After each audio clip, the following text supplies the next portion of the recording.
Kemarin saya melihat ada seorang motivator bilang kalau mau sukses itu jangan berpindah-pindah bidang.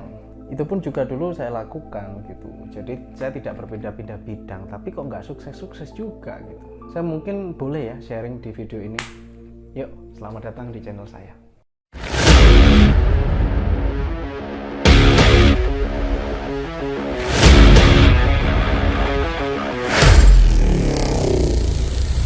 Assalamualaikum warahmatullahi wabarakatuh. Jumpa kembali bersama saya Yang. Senang sekali jumpa kembali dengan Anda semua. Senang sekali, saya happy banget bisa ketemu dengan Anda semua.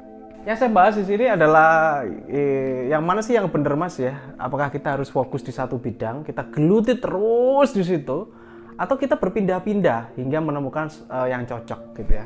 Kalau saya pribadi, teman-teman saudara sekalian ya, saya itu dari usaha sejak dulu memang kalau saya masih bisa fokus dan di situ masih bisa menghasilkan uang atau cuan bagi saya, tentu saja saya tetap di situ. Tapi kembali lagi mengingat ya teman-teman ya, saya itu pernah menjadi orang yang kacamata kuda. Kacamata kuda itu apa Mas? Kacamata kuda itu adalah fokus di satu bidang sehingga tidak melirik apapun, tidak melihat ke kanan ke kiri, ya fokus satu garis lurus.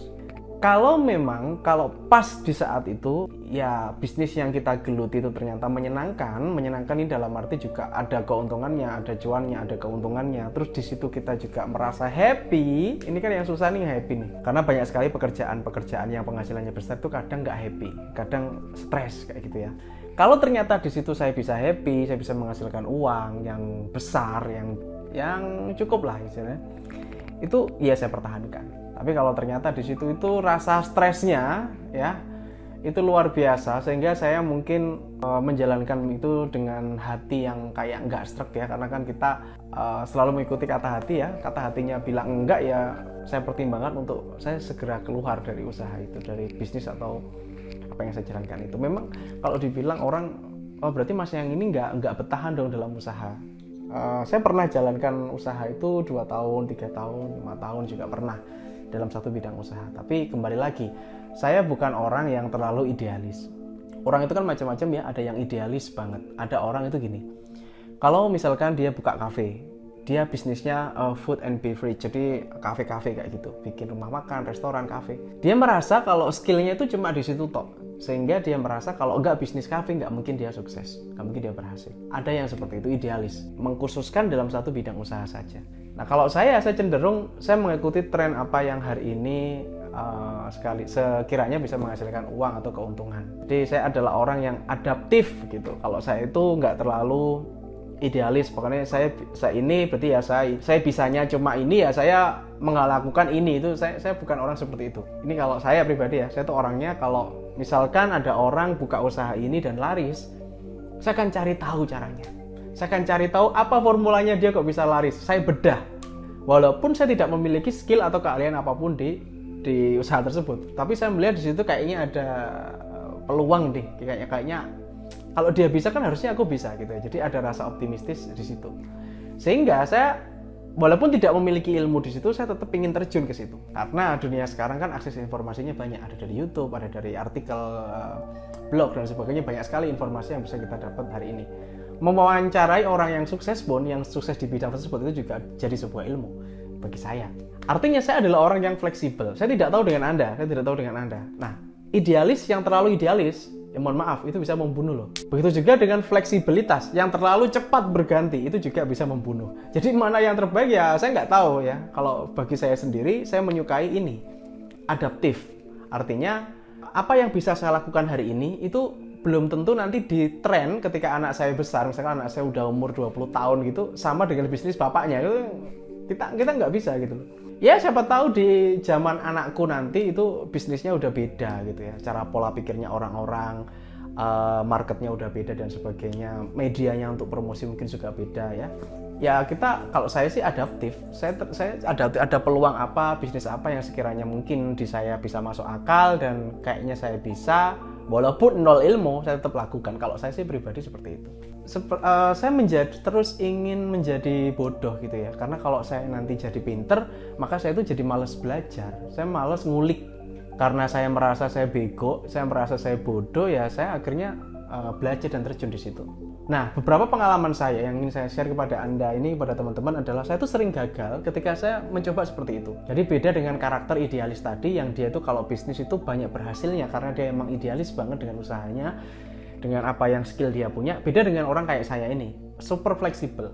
Saya itu, jadi awalnya itu mesti gagal. Seperti dulu saya pernah jualan batu permata, saya pernah jualan jam tangan. Itu di awal-awal saya rugi besar, saya rugi dulu nih. Karena benar-benar saya nol, nggak tahu apa-apa, saya ambil barang, saya jual, ya pokoknya rugi deh. Tetapi dari kerugian itu saya akan segera menemukan pola. Pola seperti inilah yang akan menghasilkan untung. Nah, itulah mungkin kalau bisa dibilang kelebihan juga nggak kelebihan, sebenarnya itu kepepet juga sih, karena rugi itu gimana cara mengembalikan kerugian. Kembali lagi ke kalimat saya tadi bahwa saya itu berusaha bego, sehingga saya itu terus tanya, terus cari informasi. Orang itu kan jalur suksesnya beda-beda, apalagi kalau di dagang ya, dagang itu kan fleksibel. Kalau misalkan saya kepengen buka bisnis makanan gitu ya saya akan lakukan kalau misalkan di situ terjadi ada sebuah fakta atau sebuah apa yang ternyata laris. Contohnya nih, di tempat dekat saya ada namanya mie ayam Pak To, itu laris banget, nggak perlu teknik marketing dan sebagainya, dia laris banget. Kenapa? Karena sudah lama, karena dia sudah lama jualan dan enak gitu loh, kualitasnya bagus. Nah, artinya juga tidak terlalu butuh skill marketing juga sih dalam menghasilkan uang sebenarnya. Ketika kita bisa menghasilkan produk yang berkualitas dan kita lokasinya tepat, ya itu pun bisa laris juga. Ya itu tadi lah, nggak perlu media sosial dan sebagainya. Nah, daripada kita stres sendiri ya kalau saran saya adalah ikuti kata hati teman-teman. Jadi teman-teman itu termasuk orang yang idealis apa enggak? Idealis itu kan cenderung tepat ya. Kalau orang fleksibilitasnya tinggi kayak saya ini kan sangat fleksibel, itu cenderung nggak tepat, cenderungnya cepat tapi nggak tepat.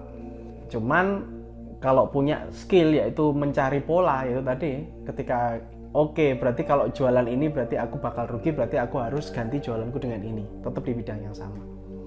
Itu insya Allah tetap akan mendulang profit atau laba. Fenomena-fenomena usaha zaman sekarang ketika orang itu bingung bisnis apa, sebenarnya dia itu masih mempertahankan nilai idealisnya. Kalau Anda sudah bisa menjadi seperti saya, ibaratnya fleksibilitasnya tinggi, apapun pokoknya ada cuannya diambil, ya sudah, maka kebingungan itu akan hilang sendiri. Karena ya ibaratnya apa gitu ya, ini kayaknya laku deh, oke aku jualin, gitu aja udah. Jadi semudah itu sebenarnya kalau menurut saya yang orang yang fleksibel ini dalam memulai bisnis. Karena itu teman-teman, kalau hari ini itu masih bingung, mau bisnis apa ya, gini-gini, ya berarti saran saya, kalau pengen cepet nih ya, cepet kan bukan berarti tepat ya. Kalau pengen cepet ya mulailah dari apa yang kamu ada di hati, udah cepet aja langsung. Misalkan tetangga jualan es degan laris, ya udah jualan es degan aja. Tetangga jualan es tebu nih laris, oke jualan es tebu aja. Tetangga jualan kue kering laris, oke laku, oke cari resepnya, ayo jual, coba. Tingkat resikonya tentu saja lebih tinggi yang fleksibilitas ya, karena fleksibel ini benar-benar dia taking risk, tapi tetap ukur resikonya. Jadi misalkan rugi ya kita mentokin lah ruginya berapa. Ini penting agar teman-teman itu tahu bahwa setiap orang itu berpeluang bisa dapat sukses di bisnis, dapat sukses di dagang, itu semua orang berpeluang bisa. Cenderung bagaimana menurut saya adalah bagaimana menemukan pola dari usaha tersebut.